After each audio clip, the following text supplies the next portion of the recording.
Aspectos químicos.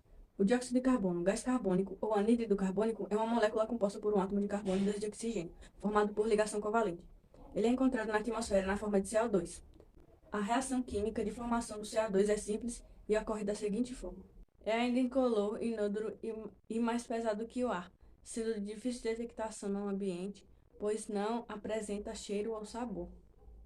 A modernização da produção agrícola tem na adoção de tecnologia de instrumento para minimizar os efeitos que limitam o processo fisiológico das culturas, aumentando a produtividade, reduzindo os custos de produção e melhorando a qualidade do produto.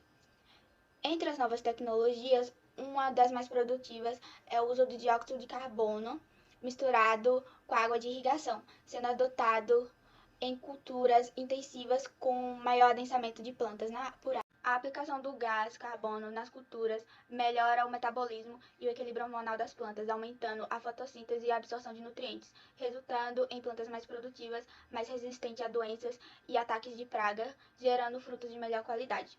No Brasil, a aplicação do dióxido de carbono via água de irrigação é um uso recente e poucos são os estudos ecofisiológicos referentes à troca de CO2 em plantas. Em condições de campo, a aplicação de dióxido de carbono pode ser viável em culturas com sistema de irrigação implantado e em funcionamento, em cultivos de alto valor econômico, porte baixo e culturas com grande densidade foliar. Diferentes espécies de plantas reagem de forma distinta em ambientes com alta concentração de dióxido de carbono. O teor de nitrogênio aumenta e o conteúdo de tanino nas folhas diminui e o ataque de insetos é reduzido.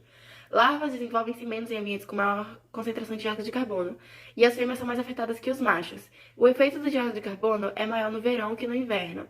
No verão, verifica-se a ocorrência de déficit hídrico em menor intervalo de tempo que no inverno. O enriquecimento da atmosfera com dióxido de carbono fez com que certas plantas fossem capazes de absorver nutrientes escassos com mais eficiência. Dióxido de carbono no meio ambiente. A alta concentração do dióxido de carbono no meio ambiente leva à poluição do ar, formação de chuvas ácidas e o desequilíbrio do efeito estufa.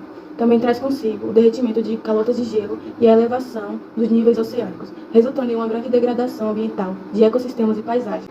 A convivência do ser humano com a poluição implica em efeitos para a saúde, como alterações clínicas na população, ou seja, o aparecimento de doenças respiratórias e cardiovasculares. Benefícios e prejuízos do dióxido de carbono. Benefícios. O dióxido de carbono é essencial para a realização de fotossíntese, síntese de carboidrato. A partir dessa água do dióxido de carbono, esse processo é vital para a manutenção dos seres vivos. O dióxido de carbono é essencial para a vida na Terra. Ele, juntamente com o efeito de estufa, são fundamentais para a manutenção da vida na Terra, pois o dióxido de carbono faz com que a Terra seja habitável, aprisionando a temperatura.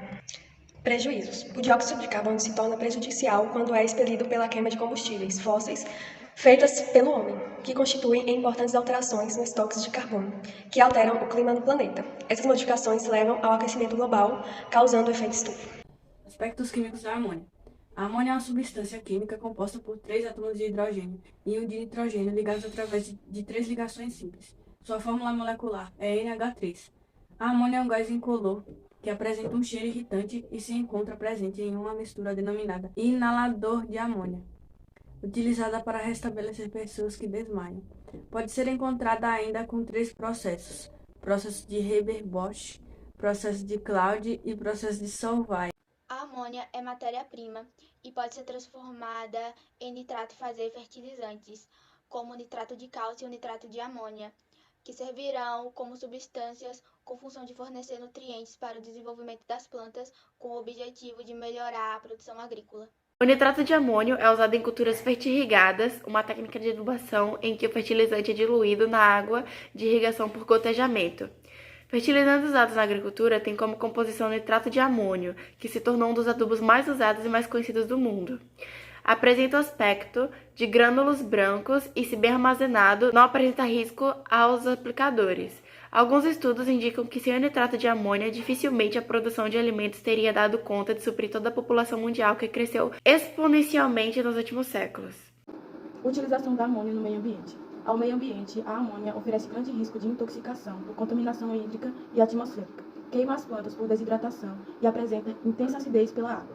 Na área de saúde e segurança, oferece efeitos adversos mesmo em baixas concentrações. A principal vantagem de fertilizantes à base de nitrato de amônia é a disponibilização de nitrogênio, que é diretamente assimilado pelas plantas. O nitrogênio ele atua na fotossíntese constitui substâncias essenciais e age no desenvolvimento radicular da planta.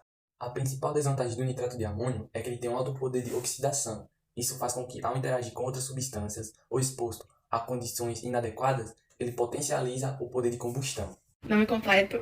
José Cláudio Gomes Dias, sou agrônomo, formado na Faculdade de Agronomia do Médio São Francisco, Brasil. Razão da produção e quais foram os resultados? Olha, o nitrato de amônia, a ureia, são fertilizantes bastante utilizados em todas as culturas, né? Principalmente essa cultura de tomate, que o pessoal mais utiliza aqui. Eu nunca usei porque eu nunca fiz esse plantio, mas tenho acompanhado sempre e vejo que o pessoal usa na fertilização. Já o uso do CO2, né? Para mim é novidade, só conheço de literatura. Essas tecnologias a gente recomenda, desde que as pessoas tenham conhecimento e tenham condições, que seja economicamente viável para fazer.